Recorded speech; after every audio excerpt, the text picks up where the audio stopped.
接管弯道过急。后右边太近了，哥！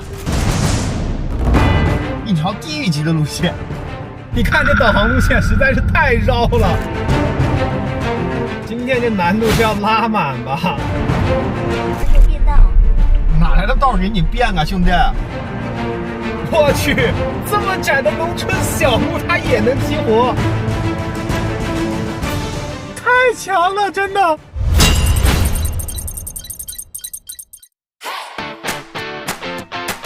这里是山城重庆，中国最疯狂的城市，也是全球唯一的8D 立体城市。这里不仅有美食美景，还有最复杂的交通环境。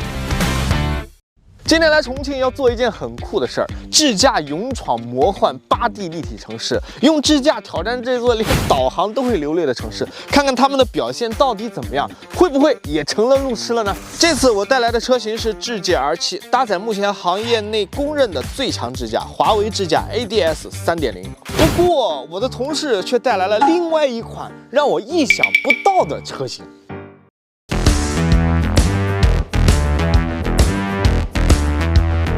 我这都30万的车了，你就开个10几万的车行不行啊？10来万怎么了？价格亲民，主打全民智驾，让普通老百姓花更少的钱就能体验到高端智驾。我这 iiRT 同级微带激光雷达的车型，你那是华为 ADS 3.0，我这是 NDA 3.0，都是目前最新一代端到端带激光雷达的无图高阶智驾。而且智驾硬件咱俩差不多，都有3个毫米波雷达，都有11个摄像头，1个激光雷达。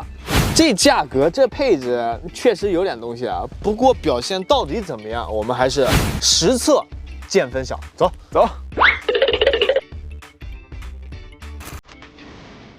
这次的智驾挑战呢，分为2个部分：勇闯8D 立交和挑战魔鬼手感停车场。首先第一个环节，勇闯8D 立交。那咱们从南岸区导航到渝中区的大田湾体育场啊，一条地狱级的路线，我算是看出来了，今天这难度是要拉满吧？那我们这条路线呢，会经过复杂的高架路段，然后再到拥挤的市区。你像平常能遇到的掉头啊，还有隧道啊都有。行啊，你说怎么比？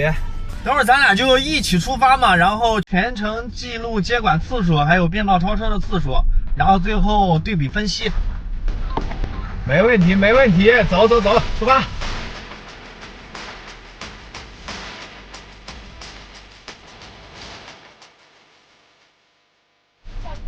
向左进入立交，一个很复杂的匝道，基本上是一个 S 弯形的啊。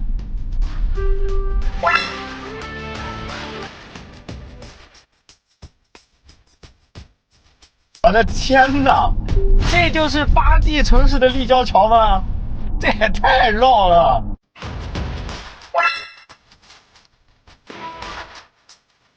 因为隧道它的信号相对较差一点，所以还是很考验车辆的无图智驾能力的。好，这是一辆电动车，这边开始有路障了。可以直接过来避让变道，没有问题。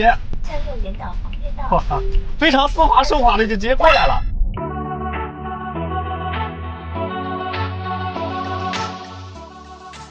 前面是一个很小口子的这个掉头路，而且还带着红绿灯，还有5秒。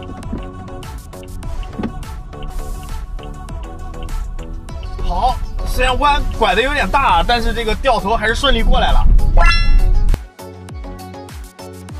直接进入重庆的超级拥堵路段了，这个时候非常考验它的反应速度了，不然会一直被别人加塞。OK， 前车动了，它立马就动了，反应速度还不错。好，直接变过来了，感谢后面的大哥。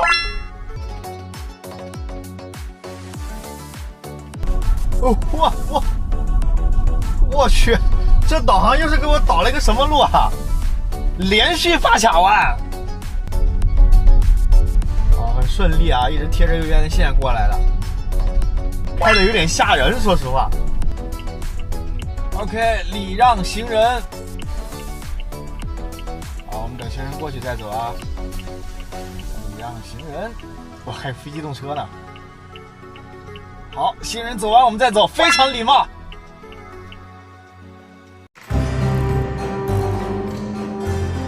接下来又是一个很复杂的一个匝道入口，而且这边车辆还是比较大的。不得不说啊，它这个识别率还是非常准的。然后现在就跟着这个大曲率的弯道，就直接在这个车道中间走得非常稳。又是一个匝道入口，又走对了。上盘龙立交了，说真的，你看这导航路线实在是太绕了。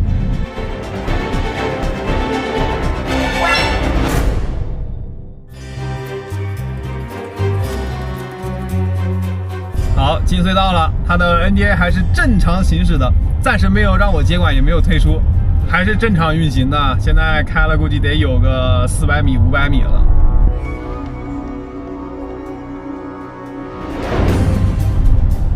这个有一点是真聪明，那摩托车从这个边边过去，它这个屏幕上会立马显示，然后方向盘往左打一点点进行避让，啊，这个意识真的非常非常好。哦，这里开始修路，哇，它识别到了这些桩桶，它开始绕过了那个修路的桩桶，然后直接回到主路。非常丝滑、行云流水的操作，真的，他这个判断真的非常的准。掉头，看到是红灯，他停了。OK， 马上绿灯了。好，他识别到了，走了。哦，一把就调过来了，然后迅速的回到车道线里面继续走。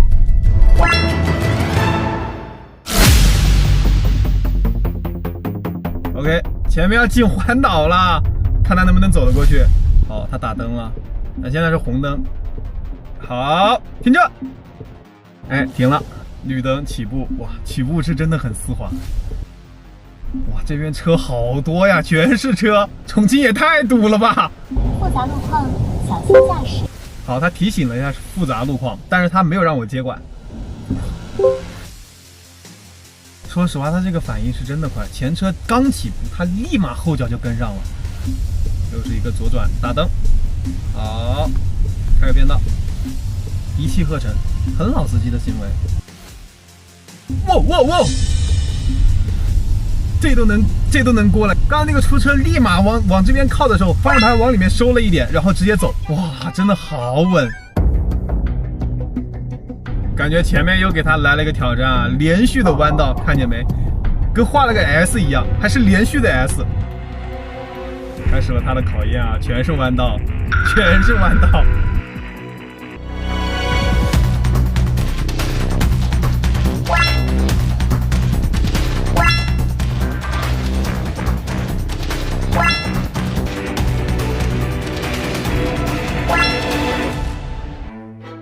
有行人，他刹车礼让了，哇，这个点做得很对啊！人走了，他车就立马启动了。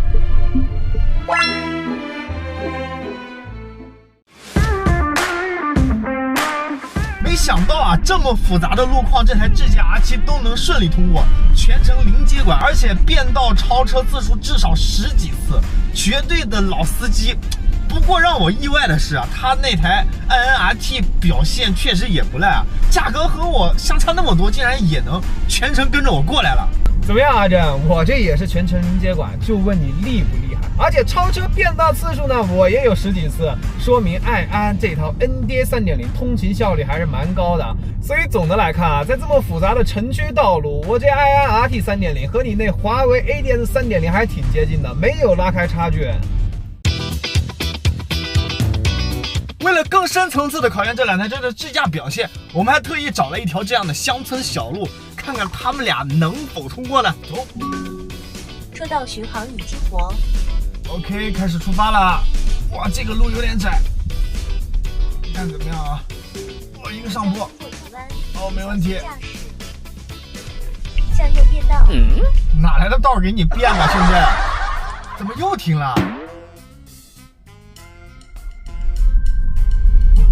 我的天！车道巡航已退出，有点艰难，但是好歹通过了。我去，这么窄的农村小路它也能激活，而且是没有车道线的这么窄的乡村道路它都能过。你们看，它的 NDA 还在那个正常的行驶，真的是惊讶到我了，真的。结果确实让人大吃一惊啊！那这两台车在狭窄没有道路线的乡村道路中，也都能够避障轻松搞定，实现零接管。你这车表现不赖啊，不过别着急啊，还有下一关。那接下来将挑战魔鬼旋转停车场。我们以为的停车场上下个地库就到了，但是在重庆可没那么简单。看到我面前的停车楼没？夸张吗？那接下来呢，2台车将自己旋转很多圈，上到5层楼高的停车场，并且停在指定的停车位，全程计时，看看谁的用时更短。这个考验够难吧？进来了，打开，车道那只有车道巡航啊，接管，只能开启巡航，而且一直在提醒我接管，说弯道过急。哦，会车了，会车了，兄弟。哦哟，直接刹停，走，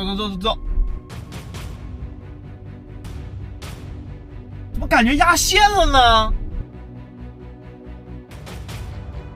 还有最后一层，没问题。弯道过急 OK， 马上到了，上来了。虽然比较艰难啊，但是上来了。OK， 到达指定车位了啊！我去，还挺小的感觉。那我们直接搜索自动泊车，让它自己进去。OK， 开始泊入。开始泊车，注意环境安全。一把进去，我估计够悬，来个2把应该差不多。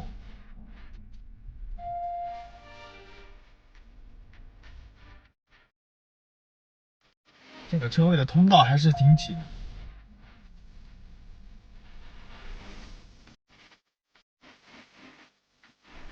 某处狭窄，正在收集后视镜。他还知道自己收后视镜呢，可以。OK， 完成。挑战完成。说实话，这个旋转楼梯要是给我自己开的话，我感觉头都得被绕晕啊！它对于方向盘角度的把控是非常刁钻的，我不知道这2台车能不能成功啊？咱们先小试一下。哇，直接就打开了！哇，会车的时候它没有立马减速，而且是很激进的就过去了，这太牛了！它在这个弯道里，它速度并不会很慢啊，这一点我真没想到啊！在这个弯道里呢，它是属于那种很稳重的风格，而且这里面非常黑啊，并没有什么灯光，但是呢，并没有影响它的视觉支架，还是很老司机的操作。这么多弯道，而且是连续的，它都能有这种表现，真的有点惊讶到我了，你知道吗？而且它这还是视觉支架。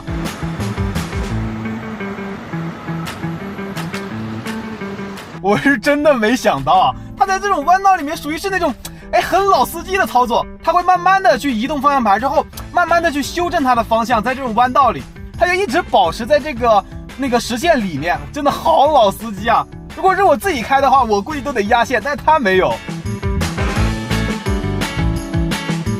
好，我们出弯了，哇，太强了，真的。OK， 我们来看一下它的智能泊车啊。我没动它自己发现车位了，这边会有一个智能泊车的显示，我们点一下，它在15座位，哇，很快就找到了，踩刹车，然后点一下 ，OK， 我们看它能不能泊得进去啊。哇，好极限，真的，我是开不了这么极限的。OK， 这么轻松的就完成了。那最终的智界 R7 和 NRT 都能顺利完成挑战，但是相比 NRT 呢，智界 R7 在整个旋转的过程中只能开启车道巡航。最后呢，来宣布挑战结果，在交通特别复杂的8D 立体城市重庆，这2台车呢都完成了地狱级的高阶智驾挑战。那先来说我这台智界 R7啊，不愧是华为的 ADS 3.0，确实很厉害。那日常道路上我们能遇到的99%的情况，它都能搞定，绝对是老司机的水平。这台爱安 RT 属实是有点没想到，出乎意料啊！智驾表现媲美华为最新的 ADS 3.0，在一些细节的处理上甚至更好。那从今天的体验呢，也能看到啊，基本上华为 ADS 3.0能搞定的场景，我这爱安 NDA 3.0也能搞定。目前全球只有华为和爱安是3.0的智驾，而且呢，华为和爱安一样，采用激光雷达的无图智驾方案。它们呢都是行业里极少数能突破极端场景限制，而且全国都能开的车企。确实是这样啊。那目前来看呢，有激光雷达的端到端无图高阶智驾才是最佳的选择。那相比纯视觉方案呢，激光雷达它的精度更高，能适应的复杂环境的更多。就比如大雾天气，那纯视觉方案呢可能就会受一些影响，激光雷达就不会。这一点爱安和华为达成了一致。不过也有不一样的地方。那华为 ADS 3.0针对的更多的是高端市场，而爱安3.0呢，我觉得更多的针对的是大众市场。它以更低的价格让老百姓能够享受到更棒的高阶智驾体验，所以这一点我觉得爱安 RT 的车主真的挺幸福的。好了，那我们这次在重庆的高阶智驾挑战到这就结束了，接下来我们去干啥呢？